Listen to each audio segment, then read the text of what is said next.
This is happiness, to be everything at once. Be unblinded, be unlearned, be unbridled and unburned.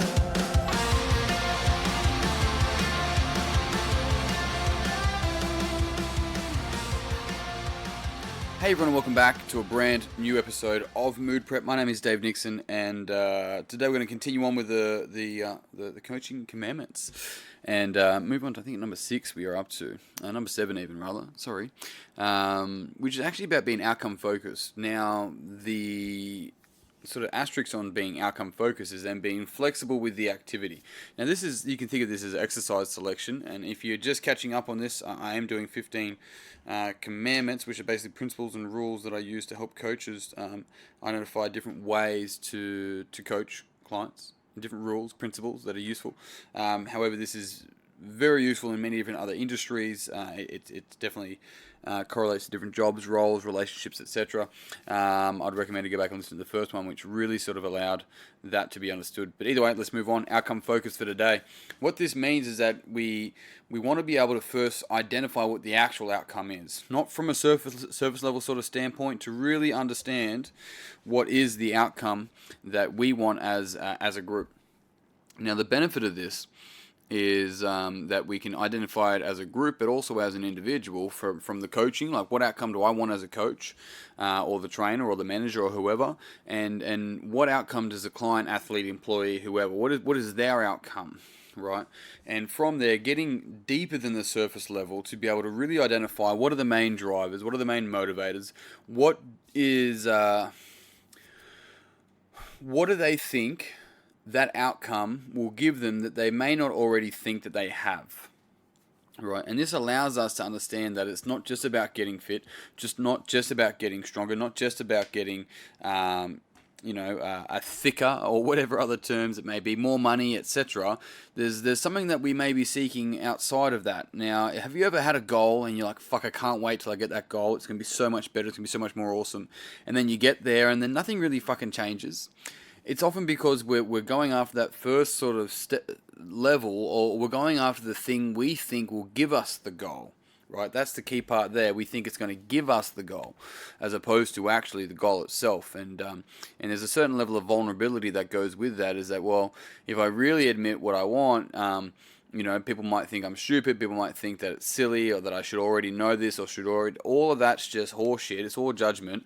It's all about putting that shit aside and focusing on what's really important for you as the individual, be it the client, athlete, employee, coach, etc. So the reason why we want to first be outcome focused is then, rather than focus on what we need to do to get there, we want to be able to focus on where we want to go, and then be able to be flexible with the approaches of how we get there. Now, we want to be able to also set checkpoints that we can address and go, okay, am I getting closer, or am I getting further away? And also, is this something that I still want, or do I shift and change my goal now? Not because I want to move the goalpost, but because of my newfound knowledge. Does that shift and change the way that I view what I want to do and how it's important to me? Do I... what I said I wanted when I was 18, now I'm 30. I have 12 years more experience, more life experience, more books, more courses, more conversations, all that sort of stuff. Does this actually shift, give me a deeper understanding of why I want what I want, or shift what I want? And so it gives me the ability to have those checkpoints and be flexible with the approach, because the flexibility, the mobility for any of us is a fucking strength. To have a guiding North Star, right? And you think about the North Star being the individual star in the sky for each person that is showing them that's their true north. That's their true north, which they should follow that star, right? And then being flexible with how they approach that, be it exercise selection, be it exercise execution, be it how they operate the class on the day, how they operate between each individual on the day. And so this is where we want to be able to really identify that there's a group, but there's also heaps of individuals in the group. When I often have inquiries and I'm in answering questions for people and talking about it, it's like, rather than for us as a gym, Functional Fitness Australia, rather than training a group of people, We're coaching a group of individuals. Now, there's a really important distinction there, because it means we're not just telling people what to do, because training is basically the transition, the transition to skill. You're teaching a skill, right? Whereas coaching is actually so much more than that. I already had the coaching training conversation just a couple of podcasts ago. I don't want to get into that again, but the difference is being that we're on the same page, and we're actually working with that person, not creating codependence with that person, right? But also we're seeing them as the individual they are on that day, rather than seeing the group and everyone does the same fucking thing, everyone gets treated the same.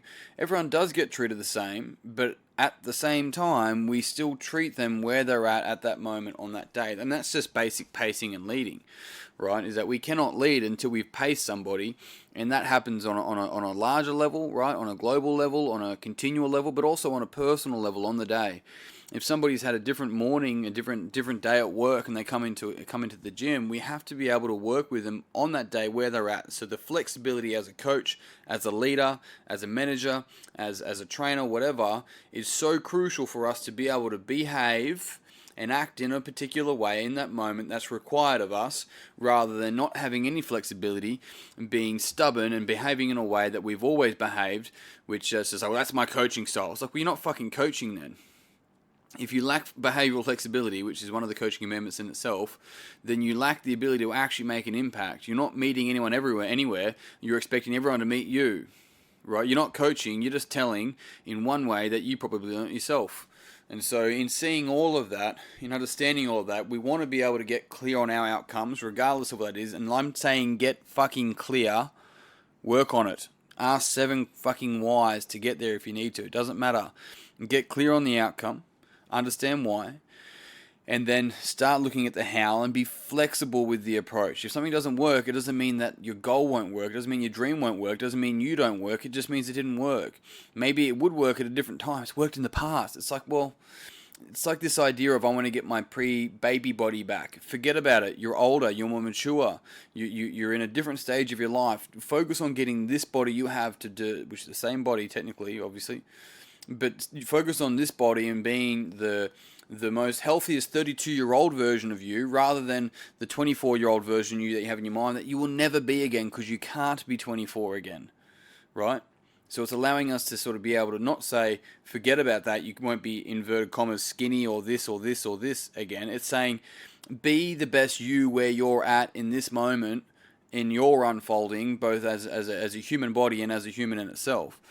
Because what you're also saying is that you want to be able to have the same experience, the same knowledge, but go back in time. It's ludicrous. So team, be very clear about the outcome. Have checkpoints for the outcome. Be very flexible in the approach to the outcome. And that is me done for today. There is still 2 weeks before my Mood Prep seminar. If you're in Sydney and you're free on Saturday the 21st and 22nd, I'd love to see you there. Tickets are still available at davidnixon.com.au. /seminars, but just check out the seminars page. But that's me done for today, team. Until next time, peace and pizza, kick today in the dick, slay the dragon. I'll see you guys soon.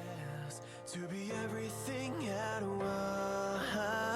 once, be unblinded, be unlearned, be unbridled and unburned.